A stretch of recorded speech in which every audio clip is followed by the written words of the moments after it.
Na guys, ano natin, ang soup luto na siya. I-prepare natin for, hindi siya breakfast, hindi rin lunch, brunch guys. Kasi ano tong oras. So, ano natin, i-prepare natin. So, maglagay tayo nito. Diyan.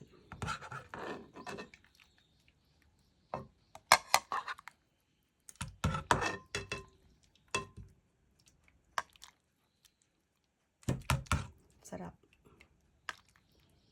Maamoy mo ano niya. So, yan siya. Tapos, mag-toppings tayo. Yan. Then, another black paper ang gawin natin. Yan. So, marin akong, ano ito guys. Ang set ko niyan is tinapay. So, meron tayong bread. Air fryer ko. Tingnan niyo yung bread ko. Air fryer. Sarap niya. So, ano natin? Atsui. Yo. So, ano natin? Islas ang bread.